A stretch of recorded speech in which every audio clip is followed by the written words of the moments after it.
Hello दोस्तों, welcome back to up career. मैं एक बार फिर हाजिर हुआ एक नए टॉपिक के साथ। आज का हमारा टॉपिक है आरटीओ ऑफिसर कैसे बने। आरटीओ ऑफिसर एक अच्छी खासी सैलरी वाली सरकारी नौकरी है जिसे पाना बेहद आसान हो सकता है यदि आप आरटीओ ऑफिसर बनने के बारे में पूरी जानकारी पहले से हासिल कर लें, क्योंकि उन्हीं जानकारी के आधार पर हम एग्जाम की स्ट्रेटेजी बनाते हैं और उस एग्जाम को क्रैक करते हैं। तो चलिए स्टेप बाय स्टेप समझते हैं आरटीओ ऑफिसर कैसे बने। आरटीओ ऑफिसर, जिसका पूरा नाम है रीजनल ट्रांसपोर्ट ऑफिसर, आरटीओ क्षेत्रीय परिवहन कार्यालय के मुख्य अधिकारी को आरटीओ ऑफिसर कहते हैं। ये सारे इनके कुछ मुख्य काम होते हैं, जैसे कि गाड़ियों को रजिस्ट्रेशन करना, गाड़ियों के प्रदूषण का जांच करना, बीमा करना, ड्राइविंग लाइसेंस बनाना, ज्यादा प्रदूषण वाली गाड़ियों को लाइसेंस रद्द करना। आरटीओ ऑफिसर में जो अधिकारी के पद पर होते हैं, ये सारे खास काम करवाने के लिए हमें इन्हीं के पास जाना पड़ता है। चलिए अब जानते हैं आरटीओ ऑफिसर बनने के लिए योग्यता के बारे में। तो एक आरटीओ ऑफिसर बनने के लिए आपकी जो योग्यता है वो कम से कम ग्रेजुएशन है। यदि आपने कहीं ऐसा पढ़ा है कि 10th के बाद आरटीओ ऑफिसर बना जा सकता है तो ये बिल्कुल फेक न्यूज़ है। ऐसा बिल्कुल भी पॉसिबल नहीं है, क्योंकि वैसे भी 10th के तुरंत बाद किसी भी ऑफिसर पोस्ट पर नौकरी नहीं मिलती है।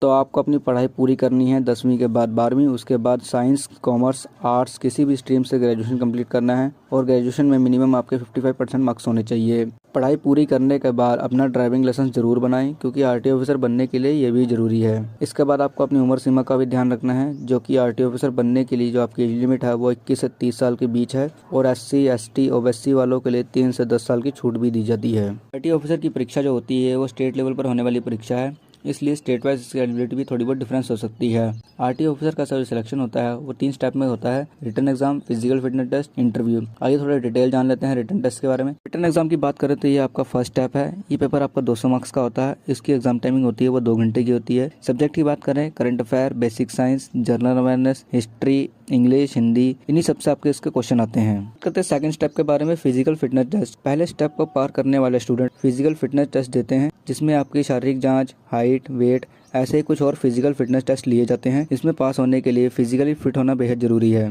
बात करें थर्ड स्टेप के बारे में, इंटरव्यू। दोनों स्टेप को पास करने के बाद इंटरव्यू के लिए बुलाया जाता है। इंटरव्यू के बाद फाइनल मेरिट लिस्ट जारी की जाती है। लेकिन सबसे जरूरी चीज ये है कि कभी कभी हमें डायरेक्ट आरटीओ ऑफिसर की पोस्ट नहीं मिलती है। पहले आपको MVI यानी मोटर व्हीकल इंस्पेक्टर या ART ऑफिसर बनाया जाएगा और IMB की पोस्ट भी मिल सकती है। ये सारी पोस्ट ग्रुप B में आती है, जिसके लिए स्टेट गवर्नमेंट एग्जाम कराती है। कभी कभी परिवहन विभाग की तरफ से भी ये भर्तियां की जाती हैं। जो भी पोस्ट एग्जाम क्लियर करने के बाद आपको मिलेगी, उसी पोस्ट पर आपको काम करना होगा। फिर प्रमोशन मिलते ही आपको आरटीओ ऑफिसर बना दिया जाएगा। बात करें सैलरी के बारे में तो ग्रेड B की पोस्ट होने की वजह से इनकी सैलरी 15,600 से लेके 55,000 पर मंथ होती है और 4200 का ग्रेड पे भी मिलता है। और इनकी जो सैलरी होती है वो स्टेट वाइज अलग अलग हो सकती है। तो कोई भी कैंडिडेट आरटीओ ऑफिसर की तैयारी कर सकते हैं, चाहे वो लड़का हो या लड़की। तो दोस्तों, ये थी आरटीओ ऑफिसर बनने की पूरी जानकारी। अगर जानकारी अच्छी लगी तो चैनल को सब्सक्राइब करें। Thank you for watching this video.